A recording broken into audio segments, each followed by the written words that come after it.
예, 안녕하십니까 여러분. 잘난 체하는 목권입니다. 오늘 5월 9일 지금 저녁 7시 21분 됐습니다. 예, 뭐 제가 마음이 가는 대로 영상을 찍어서 올리고 있는데 오늘은 뭐 별로 할 얘기도 없을 것 같고 그래서 이제 어쩔까 하다가 다시 이제 카메라를 켰습니다.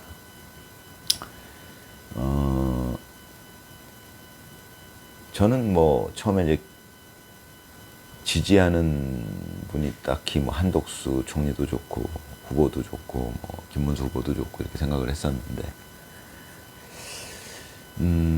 시간이 갈수록 저는 이제 김문수 후보 쪽으로 좀 마음이 기웁니다. 저는 정치를 잘 모르니까 근데 이제 뭐 유튜브가 있으니까 이제 여러 정치 전문가들이 뭐 나와서 얘기하는 것들을 제가 이제 여러 분들 거를 봐요.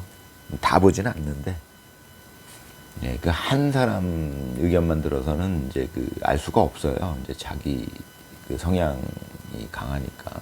그래서 여러 사람 거를 듣고 종합을 해봐야 어느 정도 윤곽이 나온다. 이제 저는 이제 그런 생각을 갖고 있으니까. 어찌됐건 늘 말씀드리듯이 이번에 1.23 계엄 때문에 제가 이 정치에 관심을 갖게 돼가지고 야, 왜 나를 이렇게 관심 갖게 만들어, 하늘이시여, 왜 이렇게 관심을 갖게 만들어가지고 마음 편히 잘 살고 있던 저를 이렇게 괴롭히시는지 그런 이제 원망도 생깁니다. 뭘 좀 알게 되니까 굉장히 스트레스를 받아요. 이거 뭐 이게 잘 될까 이제 걱정도 괜히 되고 몰랐을 때는 뭐 걱정 없이 지나가요. 그러면 이제 지금까지는 뭐 저는 그렇게 살았습니다. 이제 대통령이 되면 예를 들어서 예전에 박근혜 대통령이 됐을 때 당선이 됐을 때 저는 그렇게 생각했어요. 정치는 잘 모르지만 일단 저분이 되셨네. 잘하시겠지. 저는 이제 그렇게 생각했습니다. 잘 모르면서도 야, 우리나라 대단한 나라다. 여자를 대통령을 시키다니. 예. 예전에 뭐 저 어렸을 때만 해도 어떤 집에서는 뭐 여자들은 뭐 상도 따로 차리고 그랬던 시대를 살았어요. 저희는. 예, 남자들은 이제 안방에서 이제 밥을 먹고 여자들은 이제 우리 집은 그러지는 않았어요. 우리 집은 좀 남녀 구분 없이 같이 식사를 했는데 그때만 해도 어떤 집에서는 여자들은 부엌에서 먹고 뭐 그러던 나라가 이제 박근혜 대통령이라는 여자 대통령을 선출했을 때 저는 야, 우리나라 참 멋있다. 이제 그런 생각을 했어요. 근데 저 박근혜 대통령이 잘 하시겠지. 예, 저는 이제 일단 대통령이 되고 나면은 잘하겠지. 잘 된 거겠지. 하늘이 선택한 거니까 뭐 이런 식으로 생각을 했던 그런 사람인데 정치를 잘 모르고 관심도 없고 마음 편하죠. 누가 되든 잘하시겠지. 예를 들어서 예전에 뭐 김대중 대통령이 됐을 때도 잘하시겠지. 뭐 이제 이런 겁니다. 저는 하늘이 뽑은 대통령인데 뭐 그렇게 생각을 했었는데 요번에 윤석열 대통령 덕분에 제가 정치에 관심을 갖게 되는 바람에 굉장히 스트레스예요. 이제 이게 야, 어떻게 이런 사람들이 여기서 정치를 하고 있지? 막 이런 게 보이고 그러니까 굉장히 스트레스를 받아요. 네, 그래서 이제 지금 이 영상도 이제 다시 또 찍게 됩니다. 이게 오늘 또 비도 오고 그래서 오늘 하루 종일 비가 왔어요. 그러다 보니까 뭐 할 일도 딱히 없고 하니까 또 이제 카메라를 켜게 됐는데 뭐 저는 시간이 갈수록 김문수 후보를 지지하게 됩니다. 그냥 심정적으로 뭐 정치를 잘 몰라도 그분이 보여주는 모습이 일단 마음에서 느껴지는 그분의 행동, 말들에서 느껴지는 진정성 뭐 이런 것들이 느껴져요. 저는 착각일진 몰라도 그게 뭐 제가 나이를 먹어서 그렇겠죠. 이제 제가 뭐 20대, 30대 때가 됐으면 잘 못 느꼈어요, 저는 어렸을 때는 사람을 볼 때 그런 생각을 했습니다. 이건 내 편견이다. 내가 어떤 사람을 처음 보고서 어떻게 판단을 한다는 것은 내 편견이다. 사람을 그렇게 판단하면 안 된다라고 저는 생각을 하고 있었어요. 뭐 학교에서 교육도 그렇게 받았고.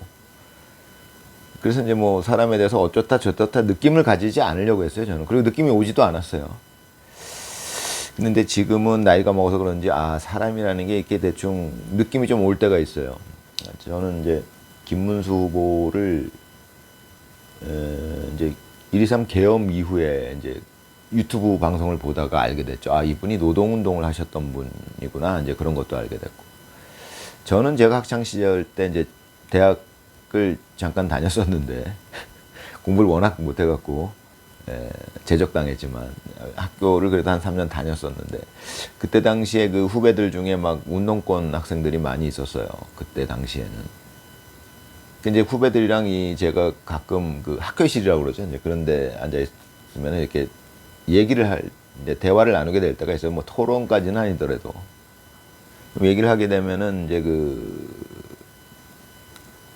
뭐 그런 얘기를 했던 기억도 있는데 그때 뭐 독재자들 뭐 그때 뭐 박정희를 독재자라고 그래서 그 후배들이 비난하는 얘기를 했을 때 저는 잘 모르니까. 그런데 내가 이상한 건 그거다. 너희들은 그때 당시 이제 김일성을 또 이렇게 찬양하는 그 후배들이 있었어요. 그래서 아니 너는 도대체 이게 뭐냐? 독재자가 싫다며. 독재는 문제라며. 독재는 좋지 않은 거라며.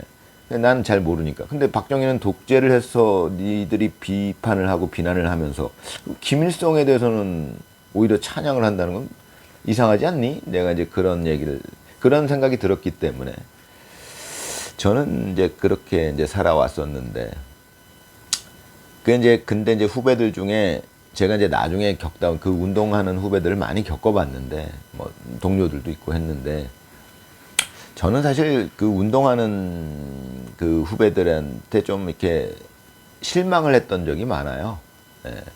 얘네들이 좀 순수한 마음에서 그러니까 노동자를 위해서 국민을 위해서 이제 운동을 하는 게 아니라 이건 뭐야 지 이득을 챙기려고 하네 이제 그런 느낌을 받았을 때가 많았어요 저는. 이제 비율로 따지면은 열에 한둘 정도가 정말 순수한 마음으로 정말 진지한 고민을 하고 정말 노동자들 편에서 약자의 편에서 우리는 대학생이지만 그 시절에 우리는 뭐 어찌됐건 좀 사회적으로 대학까지 다니고 이런 뭐 좀 혜택을 누리는 쪽이고 노동자나 이런 빈곤한 사람들은 굉장히 그 불편한 삶을 살고 있는데 그런 거에 대해서 좀 미안함을 가지고 그런 사람들의 이제 어떤 입장을 대변하고 뭐 이런 이제 순수한 마음을 가진 후배들이 있었어요. 뭐 동료들이나 제가 이제 토론을 하다 보면 저는 그런 친구들을 약간 존경하는 마음, 후배들이더라도 이제 그런 마음이 있었죠. 근데 그 비율로 따지면 그게 열에 한둘밖에 안 돼요. 그 진지한 고민을 하고 진짜 순수한 마음으로도 운동을 하고 그런 친구들이 제 기억으로는 그래요. 대부분은 얘네들은 뭐야 그냥 뭐 그런 어떤 진지한 고민도 없이 그냥 남들이 뭐 이거 뭐 화염병 던지니까 지도 가서 던지고 그냥 괜히 그냥 적개심만 있어. 그때 전경들을 굉장히 미워해요. 적개심이 심해요. 저는 그런 얘기를 했던 것 같습니다. 니들이 전경들한테 왜 적개심을 갖느냐? 전경들이 무슨 죄냐?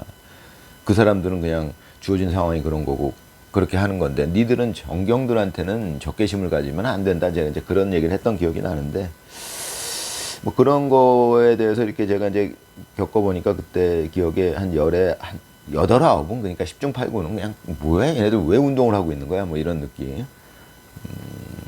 그런데 이제 요번에 그 1.23 이후에 이제 이게 그때 막 운동권이었던 유명했던 뭐 임수경이니 뭐 임종석이니 뭐 그랬던 사람들이 지금 어떤 삶을 살고 있는지 제가 이제 보니까 역시 그 10중 8구 중에 하나였구나. 이건 뭐 지들밖에 생각하면 지 새끼들 다 유학 보내고 지들은 뭐 노동자 위에 있고 지들이 노동자를 위해서 뭐 운동을 했다. 이게 뭐 순수한 마음 같지가 않아요.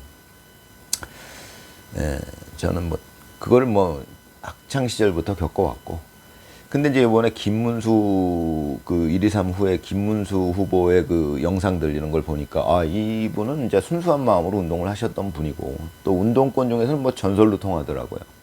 제가 보니까 이렇게 그분이 말씀하시는 거나 이런 이제 표정 같은 거 이제 보니까 이분은 참 순수한 마음을 갖고 계시구나. 진정성 있는 마음을 갖고 계시구나. 정말 사회적 약자를 위하는 마음을 갖고 계시구나.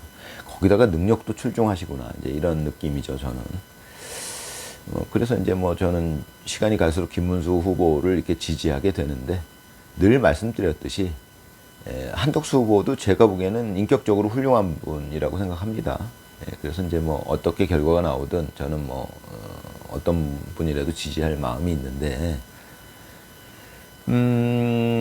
정치판이라는 거는 굉장히 복잡할 거라고 제가 짐작을 해요. 이 나이에 뭐 머리도 좋은데 이 잘난치 않은 분이 머리도 좋은데 그걸 짐작 못 하겠습니까? 정치판이라는 것은 정말 예, 참 어려운 곳이겠다 이제 이런 생각을 하는데 뭐 저는 그냥 개인적으로 그런 건 잘 모르겠으니까 정치를 잘 모르니까 어떤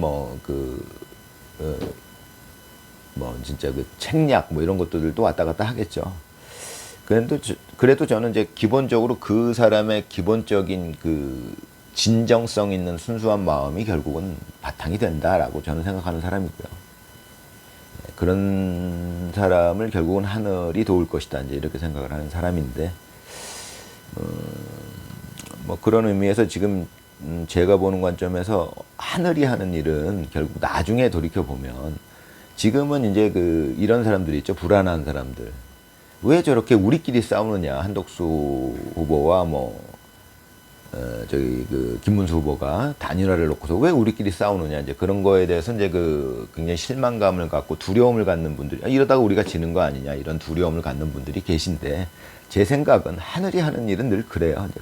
근데 이게 나중에 지나놓고 보면 결국은 그것 때문에 흥행의 효과가 있죠. 그러니까 어그로를 끌어요. 그러니까 한덕수 후보와 김문수 후보가 이렇게 단일화를 놓고서 막 티격태격하고 막 그런 갈등을 겪는 과정 자체가 어그로를 끈다는 거죠. 흥행을 시키는 거죠. 국민의 관심을 끌고. 그런 것 때문에 나중에는 결과적으로는 결국 이런 어떤 진흙탕 싸움 같은 모습을 보일 수도 있지만 이제 그런 것 때문에 실망하는 분들도 계시겠지만 결과적으로는 그런 것들이 이제 국민의 관심을 끌어서 최종적으로 후보가 되시는 분한테는 결국은 지금 선거에서 이길 수 있는 그런 힘이 될 수도 있다. 이제 저는 그런 생각을 하니까 그게 하늘이 늘 하는 일이 그렇지 뭐 이제 저는 이렇게 생각하니까 저도 이제 불안감이 생기죠. 이게 우리끼리 싸워가지고 이 선거에서 이길 수 있을까? 뭐 이런 이제 불안감이 생기는데 저는 이제 기본적으로 그렇게 생각하고 또 이제 제가 느끼는 거는 김문수 후보는 시간이 지날수록 저는 그 후보의 능력에 대해서 이제 일단 진정성이나 이런 거는 저는 뭐 거의 이제 확신을 하고 있고요. 그분의 능력이 문제인데 이분은 굉장한 능력을 갖고 있구나 이제 이런 생각도 들고요. 그렇지만 모르죠. 하늘이 결국은 어떤 사람을 선택할지는 저는 늘 하늘이 선택한다고 생각을 해요. 옛말에도 민심은 천심이다 그러니까 똑같은 얘기예요. 저는 20대, 30대 때, 40대 때까지만 해도 그런 생각을 안 했어요. 그거는 그냥 비과학적인 얘기지 뭐 이런 생각이 좀 강했어요. 민심이 천심이라고 그게 무슨 소리야. 역사책에나 나오는 국사책에나 나오는 소리지. 이렇게 생각하다가 인생을 살다 보니까 좀 이제 그런 생각을 하게 되죠. 역시 그래서 그런 말들이 있었구나. 민심은 천심이고 이제 하늘이 하는 일이구나. 하늘이 개입하는구나. 하늘은 정의의 편이구나. 이제 이런 생각들을 이제 하게 되죠. 나이를 먹어가면서. 그런 상황에서 이제 김문수 후보가 어떤 결과를 만들어낼지 제 개인적으로는 자꾸 김문수 후보 쪽으로 마음이 기울고 능력도 있고 저분이 마음도 순수하고 진정성 있고 국민을 위하는 진정성 있고 능력도 있으시구나 이제 이런 쪽으로 자꾸 가는데 저는 이제 한편으로 그런 후보를 발견하게 된 거를 이제 참 다행이라고 생각하고 역시 그런 후보가 경선에서 1등을 차지하고 지금 이 위치까지 온 것도 저로서는 좀 역시 하늘이 하는 일이구나 이런 생각도 들고 또 지금 당장은 한덕수 후보랑 이렇게 경합이 있지만은 또 결과적으로는 잘 되지 않을까 이런 기대를 갖습니다. 오늘은 여기까지 하겠습니다. 감사합니다.